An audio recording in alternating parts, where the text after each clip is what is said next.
Welcome back to the Pilates Encyclopedia YouTube channel. My name is Mara Sievers, and I am here today with the amazing Olivia Bioni, host of not one, but two Pilates-themed podcasts, the Pilates Teachers Manual and Pilates Students Manual. We're going to talk about her background and what got her to start two podcasts. We'll talk a little bit about the Pilates industry in general. And last but not least, we'll talk about her brand new book. Olivia, welcome. Thank you so much for having me, Mara. And I must say, it is so nice because on my podcast, I have amazing teachers like yourself come on and share their things. And it's so fabulous to just kind of sit and be like, yes, take me through. So thank you so much for having me. I'm so excited Being to on chat. the other side, yes. Yes. Good. Well, tell us, start at the beginning. I always feel most of us who are in the Pilates industry have background in a different kind of field. We all come from other areas, and I find it super fascinating. So tell us what brought you here, which life experiences you think got you to the point where you started your podcast. Yeah, it's so funny because I feel like all of the things that I did in my life before I found Pilates and before I started podcasting really kind of led the way. And looking back, you're like, oh, this is such a natural progression. But I actually started in theater in high school and in sports. I played soccer for a cool decade while I was young. And playing soccer, amazing. I already knew that I loved using my body to do fantastic things. Soccer is a contact sport. And so I had an injury. That injury led me to yoga, and yoga led me in a winding way to Pilates. For other aspects of life, really big into theater. In college, I studied education, and I actually became a kindergarten teacher and taught kindergarten for a few years. I got to sample some of the customer service aspect that we have in Pilates. I worked in the box office at an opera company for a few summers, and that's all people work. And I also love just being in front of people. So very confident kind of engaging with new people, sharing myself and like the parts of myself, and then just tying it into movement. So I had all of these different kind of strings that brought me to Pilates. The way I made the jump from yoga to Pilates is, when I moved to Chicago in 2016, I had my yoga certification and I was like hustling. I was teaching at like 6 different studios, and, yoga can be different from Pilates in that, you really have long breaks between classes. You don't put 3 classes in a row. You have like a 6 a.m. and then like a 9 a.m. and then like a 12 o'clock class. And there's lots of like hanging out at the studio, and there's totally a place for that. But when you're trying to make a living, it's really hard to go to 8 different places every day. But one of the studios that I worked at also offered Pilates classes. It was like a multiple fitness space. They had Zumba classes, they had reformers, they had mat Pilates, they had, active aging classes for older adults. So I saw the Pilates equipment and was initially not interested in it at all. It's so intimidating. I think we forget, as teachers that looks crazy and it's wild. And what do you even do with that reformer thing? And they had it was the Allegro. So it's the Allegro, it's like black and steel, and it had the tower. And I was like, what the heck? But I had a good friend at the studio who also taught Pilates. She's like, just take a class, just take a class. And it was like so humbling. The first mat class that I took was like, I couldn't do clams. My glutes were so fatigued. I couldn't lift my leg. There's all these 70-year-old rock stars just like banging them out. And I'm like, I can't even move my legs. So I knew there was something more, that even with all my fancy pants yoga moves, that there was like some depth and some like connection to my body that I was missing. And I was hooked. So I was in teacher training before I had ever been on a reformer, because I was like, I want that in my life. So a winding road that took me through a lot of places, but I get to use like the education bit and the teaching bit and the giving very clear directions like you would do for kindergartners, and then also having fun. So I get to do all of those things. That's amazing. Yeah. And you're just using your strengths and the things that you enjoy doing, and you put them all together. And Pilates is like the outlet for that. That's Yeah, fantastic. no, Pilates is like my love language, is where you get to do all of those things. That's fantastic. Good. So then when did you wake up and say, I want to do a Pilates podcast? No, wait, I want to do it. So I carried over a lot of my chaotic schedule from yoga, teaching at multiple studios, teaching at the University of Chicago, teaching my own personal clients. I was going into people's houses. And I kind of brought that with me to Pilates. Once I got my certification, I started doing like that the same. And it worked. Like I definitely found out what works and what doesn't work, but I was like feeling very run down, and I was teaching 7 days a week, and I was committing all these like cardinal sins of like teaching a 6 a.m. class and then teaching like a 9 p.m. class and then doing like another early class. And it was just like not ideal. So it took me like 3 years to get a schedule where I actually sat and I was like, whoa, look at me having a day off. Look at me having like 2 days off in a row. And so I felt that I had hit so many walls by myself. Like I didn't have really mentors that were active in my life, or like access to people where I could like ask these questions. So I really just like fumbled my way through. And after doing that for a few years, I was like, I would love other people to have an easier time like getting started. Like I wish I had a mentor or someone who I could ask that really dumb question that like I just don't know, like why do we do that spring setting for such a thing? So I set out in 2020, in February of 2020. I was like, I feel like I figured something out. I would love to share that with other people. So that was really the reason that I started the podcast, is like I want other teachers to be better faster than I was, and to like know what they were getting into a little bit more. Because sometimes in teacher training, and I know we can't cover everything in teacher training, like it prepares you to teach Pilates, but it doesn't always prepare you to be a Pilates teacher. And like, how do you know where to work and what questions to ask, and who you like to work with and what a good schedule is. Like, what does it even mean? I didn't even ask those questions. I just said yes to everything, and then was like, oh my God, what have I done? So I wanted to create this resource and this community where like people could ask questions and I could share what I've known, not because I had all the answers, but I had some real clear not answers that I could share with people. And then March 2020, when everything shut down, I suddenly had a lot of time on my hands. So I was able to like really lean into the podcast at that point. And when I had, told students and told clients and people that I was teaching that like, hey, I've got this Pilates podcast, they're like, that's great. Doesn't apply to me. Like, I don't actually want to be a Pilates teacher. So while I very near and dear to my heart, like do want to support new teachers and do want to, have those conversations about teaching beyond the choreography, like beyond the equipment, but really like being a teacher and all of those other things that come with it, all of those other skills that come with it. But I have all of these amazing clients and students who, like, the type of people that are drawn to me and that I love working with are the people who want that depth. They want a little bit more. So like when I share a story about Joseph Pilates, or if I say, oh, let's try this other variation that you might see in like a classical way, or let's try, I took this workshop with this other teacher and they explored it like this. And there was just so much hunger for that, where it came from and like the why behind what we were doing, that it seemed very natural. That's like, all right, Pilates teachers are doing their thing, but like Pilates students, like there's more to Pilates than the exercises, recognizing that when you go to a Pilates class, you're not expecting a lecture about history, but there are people who are curious about it. And I found, especially with clients I was working with one-on-one, that we were able to have so much more of a conversation around it. And so I wanted a place where that conversation could also live and be a little bit more public. So that's how I have not one, but two podcast adventures going on currently.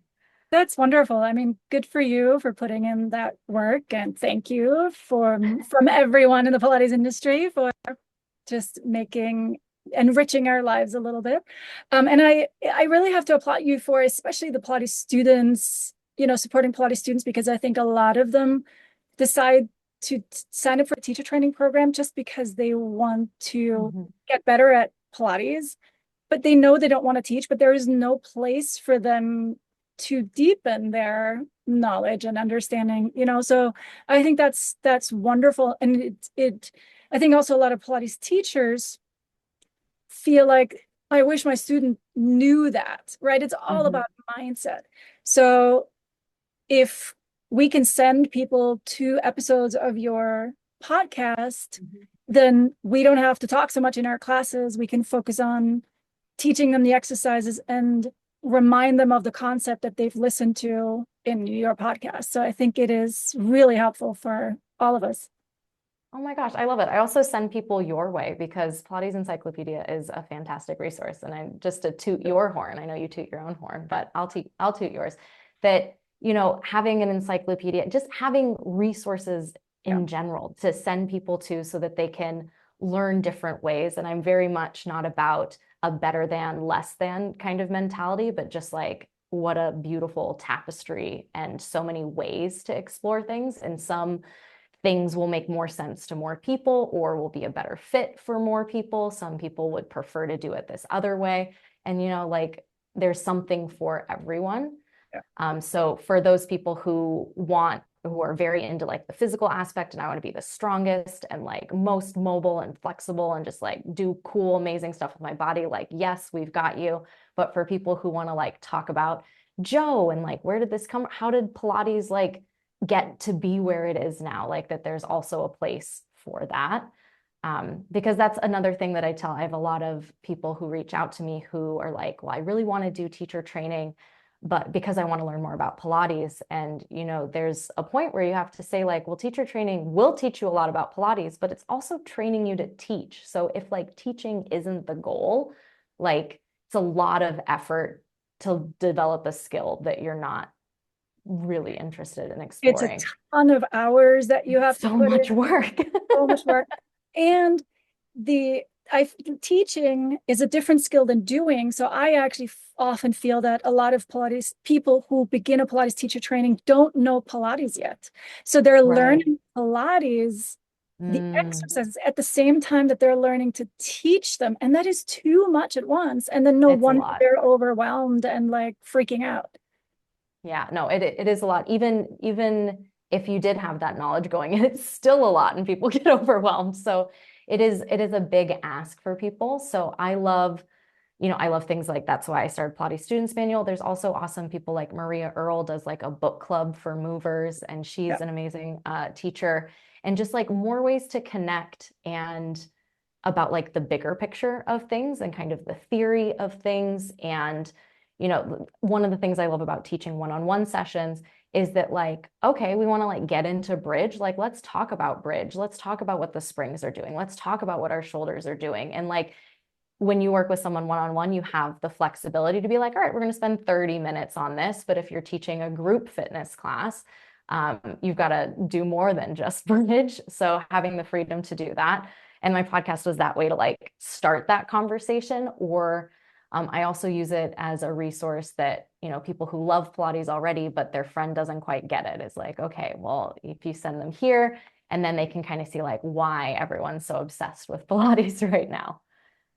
Yeah, getting their feet wet. That's a great idea. Yeah. And I mean, it seems like you and I have a very similar reason for starting Mhm. our our passion projects. Yeah. And we also have a very similar path. Like I've been a yoga teacher and I've Mm-hmm. been hopping around all over town and wearing myself out. And so Mm-hmm. I've been there, and I think a lot of us have make the same mistakes in the beginning. So it's great if we can provide resources for people to shorten that learning curve a little bit. Yes. Oh my gosh, yes. Like, because it's like it's one of those things where it's like you talk about like seniority systems or like hazing and like we don't need to have people who come after us suffer as much as we did. Like they can be better prepared. They can know what, teaching really entails beyond like creating a program and leading a class. It's like, professional standards of like being punctual and, all of the responsibilities that come with, various different studios and organizations, and like even things like as boring as, how to do your taxes. Like it's complicated when you're an independent contractor or you're your own business. And just someone giving you a heads up that that's coming down the pipe, I think is really helpful. On that subject, actually, something I've been thinking about recently a lot is I see a lot of Pilates teachers, and I'm going to be super honest because and transparent, that's just me. A lot of Pilates teachers burning out and giving up. Mm-hmm. And part of that is because we're not, that learning curve is too long, and we Mm-hmm. suffer too much in those years when we try and get something started. that by the time we figured it out, we're already so tired that it doesn't make as much difference anymore. So I really feel strongly that we gotta get new teachers more confident and more successful. That's financially, emotionally, physically, everything quicker, more quickly, because if they are thriving as a Pilates teacher on all levels, then they're going to remain in that profession instead of giving up, quitting, selling their studios and doing something different. No, there's so many people and so many teachers who've been on the podcast who've shared that, like, actually, this is my second go round doing Pilates because I did it. I ran myself into the ground. And then I was like, I cannot do this anymore. Like for myself, for my own well-being, I cannot keep doing it. Because Pilates it's like it's a meeting of like so many different things. It's like very physical, but it's also like very emotional. And I find that Pilates teachers are some of like the most caring and giving and empathetic people. And they just give so much that if they aren't refilling their own cup, that it's a recipe for burnout. And like, I was there. When shutdowns happened in 2020, like it's for my own self, like a very silver lining of that was that it forced me to stop before I stopped, because I would have been in that exact same boat. I would have said like, this is way too hard. Like I can't do this. But that having that time to reset, and like, it's interesting, like going through like the backlog of podcast episodes, because you can see like how I change. I hope you see that I get happier and happier as I like figure out like a schedule and that I can say no to things. Like that was huge. But it's really about finding a balance. And, because there's different, like Pilates teaching itself is like such a vast expanse of what it could look like. It could be that you have another job or another career and you're teaching a couple classes on the weekend or like early in the morning. But it could be something where this is your daily thing and like this is what you're doing to support yourself. So finding this balance of like being financially stable, that you can make a living doing this, but you have to be really specific about, what opportunities you look for, what you say yes to. If you're working for yourself, like how you set your rates, how you calculate your time, like that's all a big piece of it. But also this like energetic well-being as well, like taking time for yourself and staying connected to Pilates and your own personal practice. Like the first thing I think teachers lose as well is their own practice and like doing Pilates for themselves. And so making sure that that's a priority. That's not a like, well, I hope I get to class. It's like, no, I have to get to class because otherwise I lose. Like every time I take class, I'm like, Pilates is great. We should do this more often, and we really should for ourselves, the same way we tell our clients to do it 2 to 3 times a week, at least. We need to be making that same time for ourselves to move and stay connected. And I find that when your cup is full, when you're engaged in what you're doing, you can't burn out because everything is interesting, when you have the bandwidth to be interested. So really finding a balance in that. It's an inflow outflow balance, right? Is like this same with money. You spend money, you need to bring in money. If you spend more than you take in, you're going to go broke. And the same thing with energy. If you give more, and we are givers, like you mentioned, we all want to help so much, and we give way more than we take in terms of energy. So we have to find ways to energize ourselves, whatever that means. You can do that in different ways, but that's incredibly important. Yeah. So you mentioned it a little bit in terms of how your mood, you got happier and happier the further the podcast went along. Has the podcast evolved in any other way? Yeah, I think I feel like I started to believe in myself. Like I was really nervous when I started because I'd only been teaching for 3 years, that I was like, oh my gosh, no one is going to care what I have to say because I'm still like a baby instructor. And there are teachers who've been teaching for 30 years. And what really made me rip the Band-Aid off and say, I'm going to do this anyway, is that, if you've learned one thing in your teaching, if you've taught one class and you learned one thing and you can share that with someone else, I think it's worth sharing. And also, I think there's great value in stating the obvious, because what's obvious to some people, and you've been teaching for 20 years and you're like, yeah, of course I set expectations when I start working with a client, and I have a late cancellation policy, and I have, this is, what I tell them I'm going to do for them, and this is what they're going to do for me. This is the agreement that we have together. Obvious when you've done that before, but not obvious when you're starting.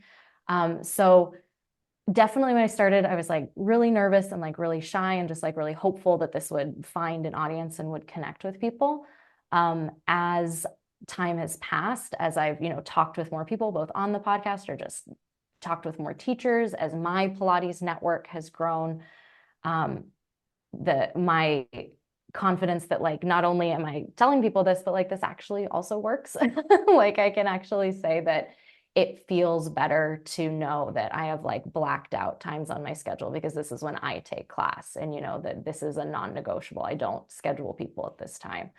Or the fact that, whether it's programming strategies or just anything that you can do that saves you time, because a lot of Pilates teaching is also unpaid labor, where the emails that you're sending to clients and the scheduling all of the back and forth and the payment, all of the back and the forth, like all that stuff you have to do, but isn't included in whatever they're paying for the session. So like really streamlining that and creating a system around that, so helpful. I think having the podcast, talking just through my own thought process has helped me develop my own philosophy around teaching, and just working with more people. Like you can see how those things change when you're working with a different person. Like I work with a lot of older clients, so that's really changed the way I think about working with seniors or older than seniors. I have clients in their 80s, and people are like, oh my gosh, you teach people in their 80s. And I'm like, yeah, they can be super strong and capable and amazing. Is every person who's 80 going to be doing long stretch on the reformer? Maybe not. But if you've been working with someone for 10 years and they're also 80, like you don't have to rule things out. Like getting older can be getting better as well. So I think as I get older, as my clients get older, like that's really changed. And yeah, just like leaning into the fun, I think as well, that like you can be both like super duper passionate and super caring and super invested in Pilates, and also have a great time and make jokes and smile, that it doesn't have to be like serious. Yoga does this as well, where it's like very serious sometimes. And I'm like, we have amazing bodies and we can do incredible things. Like, what do we want to explore? Where do we want to go today? So I've kind of found my own voice just by talking a lot, I guess. Well, they say the best way to learn something is to teach it, right? Yes.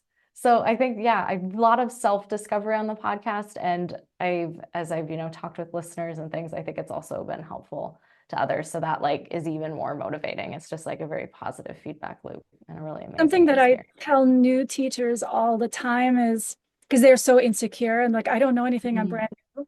And I say, it's often better if the teacher and the student are similar in knowledge than if there's too much of a gap.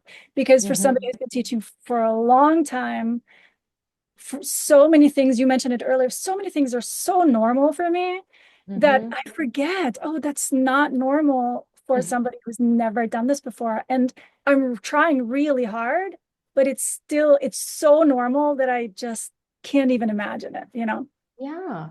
No, I think especially like teaching, and like one of the things is like potentially beyond teaching, like if you're going to do workshops or if you're going to do webinars or become a teacher trainer or develop your own training program, like so many places you can go from teaching Pilates. I think that it's so important to still in some way work with general regular people, because it's the same thing when you've got like in teacher training, you're practicing on other Pilates teachers. And of course they can do teaser, and of course they can do boomerang, and of course they can do the rollover. And to just keep your toes in like regular people who are going to be intimidated by the reformer, and they don't know where the straps are, and they don't know why they would do this on 2 full springs or 2 red springs versus 1 red, 1 blue, or 1.5 springs. Like that knowledge comes from like so much practice. And so definitely keeping an eye on the things that aren't like you can't assume that people know how to put straps on their feet. Like if I've learned anything teaching, it's that you're going to have to tell people how to get those straps on their feet, you know? So, just making it clear. And I know that you also have a teacher training program. I was on your YouTube channel checking that out. That making those like little things so clear so that it doesn't become a barrier. I know we also like throw names around sometimes in Pilates land, and then people get intimidated because they're like, well, I don't know who that is. It's like, well, you only get to know who those people are by asking and, jumping from people to people. And so then the lineage starts to make sense in the classical land, then, okay, yes, I know this from Pilates on tour and like when Balanced Body came and, these are Balanced Body people and this is how they teach. So it gets clearer again, just by being immersed in it, but like also like, how can we make it clear for the people that we teach and then for the teachers that we teach as well? Yeah, you brought up lineage. So let's talk a little bit about the future of Pilates. Like what do you see? Where's the method heading in the next 5-10 years? Any thoughts? I mean, it's wild. I love how popular Pilates is right now. I love when I'm watching a show on Netflix and the mom's going to Pilates class. I was like, yeah, she is. Tell her to bring her partner as well. But I think we have a moment. This like yoga had a very similar resurgence in like the early like 2000s, where we can be a fad for people or we can be like a lifetime thing for people. And we know that Pilates can support people through all life stages. So I think that Pilates is going to stick around and it's a good industry to be in. I think that, whether it's the fancy equipment or the way that we talk about exercises, like that's how it got me. I loved the way that my teacher friend and then the person who would be my teacher trainer like talked about the body and movement. I was like, yes, that's what I want to talk about. But we have an opportunity to show the world that we're here to stay, that we're not just the flavor of the week exercise, that we're really something that can support you. So I think that people are seeing the value in just like being in a studio. Like one of the classes that I teach is like an introductory class for like brand new people just to try it out, that like the interest is there. And so I think we've got to capture that interest, keep that interest.